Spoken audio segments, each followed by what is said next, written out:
Hello friends, स्वागत है आप सभी का आयुर्वेदा स्टडी पॉइंट में। अगर आपने अभी तक इस चैनल को सब्सक्राइब नहीं किया है तो इसे सब्सक्राइब कर लें और बेल आइकन को दबा दें। आज हम डिस्कस करेंगे अष्टांग हृदय के सूत्र स्थान का दूसरा अध्याय, दिनचर्या। जैसा कि हम पिछले वीडियो में भी डिस्कस कर चुके हैं, दिनचर्या किसे कहते हैं, दिनचर्या का क्या अर्थ होता है, दिनचर्या का क्या महत्व है, इसके बारे में हम चर्चा कर चुके हैं। अगर आपने वो वीडियो नहीं देखा है तो उसका लिंक डिस्क्रिप्शन में होगा, आप जाके देख सकते हैं। दिनचर्या में हमने अब तक ब्रह्म मुहूर्त में उठना, मल मूत्र का त्याग करना, दातून, अंजन, नश्य, गंडूस, धूमपान, अभ्यंग, व्यायाम, उद्वर्तन, स्नान, भोजन की विधि और 10 प्रकार के पाप कर्म, ये हम डिस्कस कर चुके हैं। आइए हम अब आगे समझते हैं। ये है सद्वर्त। तो जैसा कि मैंने पहले बताया था कि दिनचर्या आहार, विहार और आचार के नियम से बनती है। आचार का अर्थ है आचरण। तो सद्वर्त को हम सदाचार भी कह सकते हैं। सद्वर्त का अर्थ होता है अच्छा व्यवहार। तो इसमें है अवर्तिक, अर्थात जो जीविका विहीन हो तथा व्याधि एवं शोकग्रस्त हो, उनकी चिकित्सा एवं आश्वासन आदि से यथाशक्ति सहायता करनी चाहिए। अर्थात जिनके पास धन या पैसों की कमी हो, वह कोई कार्य नहीं कर सकता, उसे कोई रोग है, शोक से ग्रसित है, डिप्रेशन में है, उनकी चिकित्सा हमें करनी चाहिए, उनका इलाज करना चाहिए, उन्हें हमें आश्वासन देना चाहिए। आश्वासन का अर्थ है यहाँ पर मोरल सपोर्ट देना चाहिए उनको, और जो यथाशक्ति हम जो भी उनकी सहायता कर सकते हैं, हमें उनकी सहायता करनी चाहिए। कीट तथा पीपलिका को सदैव अपने समान समझना चाहिए, उनकी हिंसा नहीं करनी चाहिए। तो कीट जो कीड़े मकोड़े होते हैं, पिपलिका का अर्थ है जो चींटियां हैं, उनको भी अपने समान प्राणी समझना चाहिए, है ना, उनको मारना नहीं चाहिए। देवता, गाय, विप्र, विप्र का अर्थ है ब्राह्मण, वृद्ध, वैद्य, राजा तथा अतिथि की पूजा करनी चाहिए। याचक, याचक का अर्थ होता है मांगने वाले को कभी निराश नहीं करना चाहिए, अर्थात उनको कुछ ना कुछ दे देना चाहिए, उनका अपमान तथा तिरस्कार नहीं करना चाहिए। शत्रु एवं अपकार करने में तत्पर। शत्रु जो आपका दुश्मन है, अपकार का अर्थ है जो आपका बुरा चाहता है, उसके लिए भी आपकी जो भावनाएं हैं बुरी नहीं होनी चाहिए। संपत्ति अर्थात सुख एवं विपत्ति अर्थात दुख में एक समान रहना चाहिए। अर्थात परिस्थिति चाहे जैसी भी हो, उसमें घबराना नहीं चाहिए। हेतु अर्थात सफलता के कारण में ईर्ष्या करनी चाहिए, सफलता में ईर्ष्या नहीं करनी चाहिए। अर्थात कि अगर कोई व्यक्ति खुश है तो उसके खुश होने के कारण से आप द्वेष कर सकते हैं, लेकिन उस व्यक्ति की खुशी से आपको द्वेष या ईर्ष्या नहीं करनी चाहिए। समय पर, पथ्य, स्वल्प, सत्य एवं मधुर बोलना चाहिए। तो जब बोलो तो सही समय पे बोलना चाहिए। पथ्य का अर्थ है कि शब्दों का चयन आपको सही से करना है। स्वल्प का मतलब कम बोले, सत्य बोले और मीठा बोलना चाहिए। पूर्व अभिभाषी, सुमुख, सुशील, दयालु, सरल स्वभाव वाला, अकेले सुखी न रहने वाला व्यक्ति को होना चाहिए। तो पूर्व अभिभाषी का क्या अर्थ है कि अगर कोई परिचित आपका आपके सामने आ रहा है तो वह बात करे, इतना आप ना सोचें, आप स्वयं उससे आगे से उसके हालचाल पूछे, उससे बात करें, उसे हम क्या कहते हैं, पूर्व अभिभाषी। सुमुख करता है प्रसन्न मुख होना चाहिए, दयालु होना चाहिए, बिल्कुल आपका सिंपल, आपका जो नेचर है बिल्कुल सिंपल होना चाहिए। और ऐसा नहीं कि मैं अकेला सुखी रहूं, बाकी सभी दुखी रहें, ऐसा भी व्यक्ति को नहीं होना चाहिए। न ही सब विषयों में सबका विश्वास करें तथा न स्वजन, मित्र आदि पर शंका करें। तो ऐसा भी नहीं होना चाहिए कि सभी पर विश्वास कर रहे हैं हम, ट्रस्ट कर रहे हैं हम, और ऐसा भी नहीं होना चाहिए कि हम अपने जो व्यक्ति हैं, जो हमारे मित्र हैं, फ्रेंड्स हैं, जो अपने परिवार के लोग हैं, हम उनके उनके ऊपर भी डाउट करना शुरू कर दें। अपने को किसी का शत्रु और दूसरे को अपना शत्रु न बतलाएं। तो किसी को भी अपने दुश्मन के बारे में या अपने दोस्त के बारे में नहीं बताना चाहिए। अपने अपमान तथा अपने प्रति स्वामी की निष्प्रेमता को कहीं ना कहें। तो अगर किसी ने आपकी इंसल्ट करी, अपमान करा है, तो उसके बारे में भी किसी को नहीं बताना चाहिए। और जो आपका स्वामी है वो अगर आपसे प्रेम या उसका लगाव आपके प्रति नहीं है तो ये बात भी किसी को नहीं बतानी चाहिए। लोगों के मन का अभिप्राय समझकर वह व्यक्ति कैसे संतुष्ट होगा, उसके साथ वैसा ही दान एवं प्रिय वचन आदि के द्वारा व्यवहार करना चाहिए। ऐसे को पर अर्धान पंडित भी कहते हैं। तो अगर आप चाहते हैं कि आपको सभी लोग पसंद करें, तो सामने वाली व्यक्ति को क्या पसंद है, किन वचनों से वो खुश होगा, किस बात से वो नाराज होगा, इस सब बातों को विचार करके अगर आप उसके साथ व्यवहार करेंगे तो वो आपसे खुश रहेगा।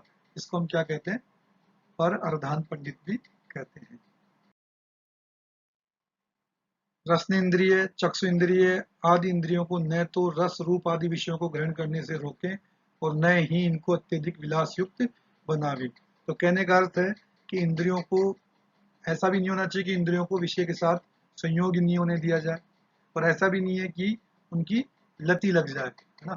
तो इसलिए उनकी जो मध्यम मात्रा है उसी का सेवन करना चाहिए। व्यक्ति को कोई भी ऐसा कार्य नहीं करना चाहिए जिससे त्रिवर्ग की प्राप्ति ना हो। त्रिवर्ग में धर्म, अर्थ और काम आते हैं। सभी धर्मों में मध्यम मार्ग का अनुसरण करना चाहिए। किसी एक के प्रति ज्यादा आसक्ति नहीं रखनी चाहिए।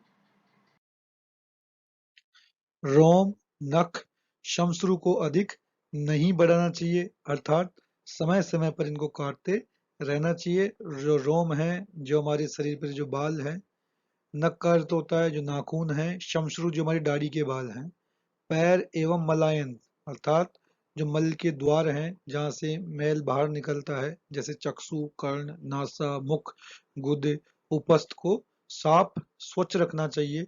नित्य स्नान करना चाहिए। सुगंधित द्रव्यों का अनुलेपन लगाना चाहिए। वस्त्र सुवेश होने चाहिए। अनुलोम शालीन वेश का अर्थ होता है जो आपके शरीर की शोभा को बढ़ाए, तथा स्वच्छ वस्त्रों को धारण करना चाहिए। रतन, सिद्ध मंत्र तथा महाऔषधि आदि को बाहु अर्थात हाथ और ग्रीवा में नित्य धारण करना चाहिए। छाता लगाकर, जूते पहनकर तथा युग मार्ग को देखते हुए अर्थात चार हाथ आगे के मार्ग को देखते हुए चलना चाहिए। रात्रि में किसी प्रयोजनवश अगर बाहर जाना पड़े तो हाथ में लाठी लेकर तथा सिर पर पगड़ी बांधकर किसी सहयोगी के साथ ही बाहर जाना चाहिए। तो उसका क्या अर्थ है कि हम जब छाता लगाकर जाएंगे तो उससे हमारे सिर की सुरक्षा होगी, जूता पहनकर जाएंगे तो हमारे पाँव की सुरक्षा होगी, और अगर चार हाथ आगे का मार्ग देखते हुए हम चलेंगे तो रास्ते में अगर कोई सांप होगा, कोई पत्थर होगा, उसको हम देख पाएंगे तो हम गिरने से बच जाएंगे। अगर फिर रात को अगर हमें बाहर जाना है, किसी कारणवश से जाना है, तो हमें हाथ में लाठी लेकर जाना है। तो इसका क्या अर्थ है कि अगर हम बाहर जाएंगे तो रात में जंगली जानवर या कोई चोर हमें मिल सकता है, तो उससे बचाव के लिए हमारे हाथ में क्या होनी चाहिए, लाठी होनी चाहिए। सिर पर पगड़ी होनी चाहिए, जिससे अगर कोई पत्थर या कोई कुछ भारी कोई चीज गिरे तो अपने सिर का सुरक्षा हो सके, और किसी के साथ ही जाना चाहिए। इसके बाद में है गमन आदि के निर्देश, अर्थात जो चलने के बारे में बताया हुआ है कि चैत्य अर्थात मंदिर, पूज्य का अर्थात जैसे गुरुजन, ध्वजा जहाँ पर कोई झंडा हो किसी का, तथा असस्थ अमंगलकारी जो वस्तु की छाया को लांघकर कभी नहीं जाना चाहिए। भस्म, तुष, लोस्ट, बलि भूमि अर्थात जहाँ पर किसी जानवर की बलि दी जाती है, तथा स्नान भूमि जहाँ पर कोई स्नान करता हो वहां पर भी कभी पाँव नहीं रखना चाहिए। निषिद्ध कार्य अर्थात जो कार्य नहीं करने चाहिए, तैरकर नदी को पार नहीं करना चाहिए। अग्निस्कंद अर्थात जहाँ पर आग लगी हुई हो उसकी तरफ नहीं जाना चाहिए।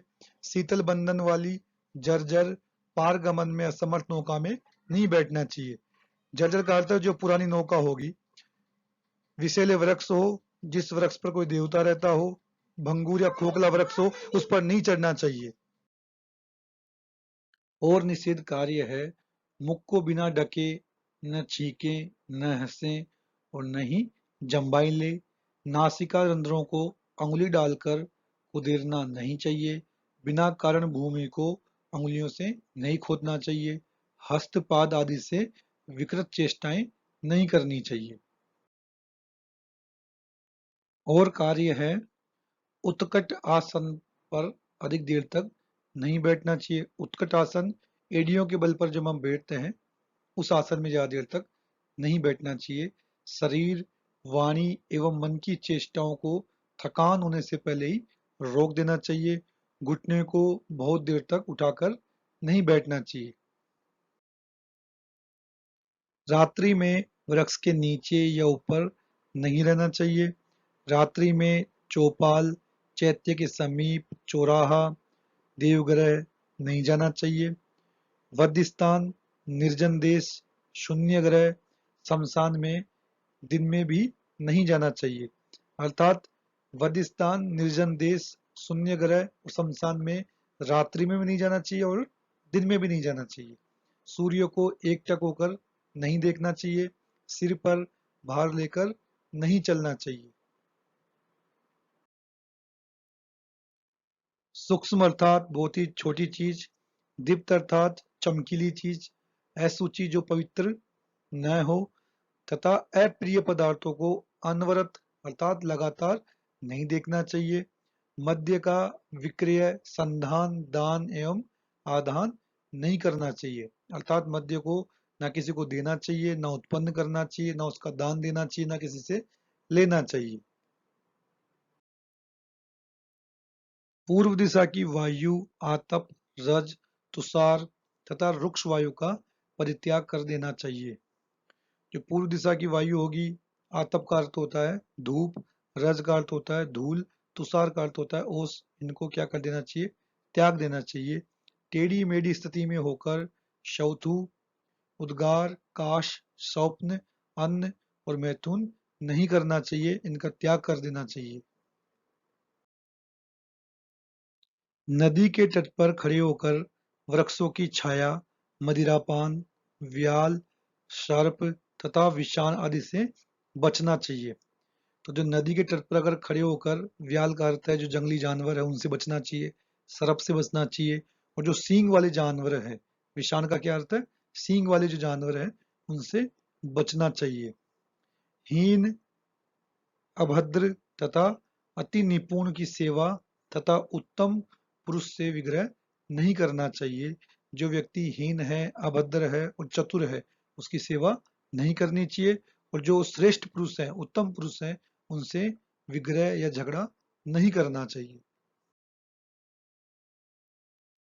संध्या काल में भोजन, मैथुन, स्वप्न या निद्रा, अध्ययन एवं चिंतन नहीं करना चाहिए। शत्रु का यज्ञ में बना हुआ भोजन, समुदाय इधर उधर फैला हुआ भोजन, गणिका जो बहुत लोगों की सेवा करती है, एवं पणिक का भोजन नहीं करना चाहिए। पणिक का अर्थ होता है जो रास्ते में जो भोजन देते हैं, उन लोगों का भोजन नहीं करना चाहिए। अंग, मुख तथा नख से बाजा बजाने की नकल नहीं करनी चाहिए।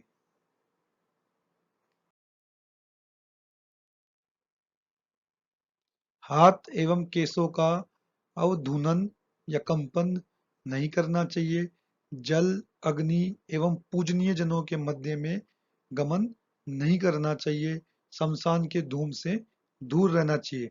अब शमशान का धूम का अर्थ है जब चिता जलती है, जो उससे धुआं निकलता है, तो उससे दूर रहना चाहिए। सभी प्रकार का व्यवहार सीखने के लिए बुद्धिमान व्यक्ति के लिए ये संसारी शिक्षक है, आचार्य है। फिर भी सांसारिक अर्थों की परीक्षा हेतु संसार का अनुकरण करना चाहिए। तो सांसारिक अर्थ क्या है, जो स्वार्थ क्या है, प्रार्थ क्या है, इन सब की परीक्षा करने के लिए हमें इस संसार का अनुकरण करना चाहिए। संपूर्ण सद्वर्त क्या है? परम दयालुता, दान, शरीर, वाणी एवं मन पर नियंत्रण तथा दूसरे के कार्य को भी अपना कार्य समझना, यही संपूर्ण सद्वर्त है। कौन सा व्यक्ति कभी दुखी नहीं रहता है? तो वह व्यक्ति कभी दुखी नहीं रहता जो इस समय मेरे रात दिन किस प्रकार बीत रहे हैं, मैं कैसा होता जा रहा हूँ, इस प्रकार के जो विचार करता है मनुष्य, वो कभी दुखी नहीं होता है।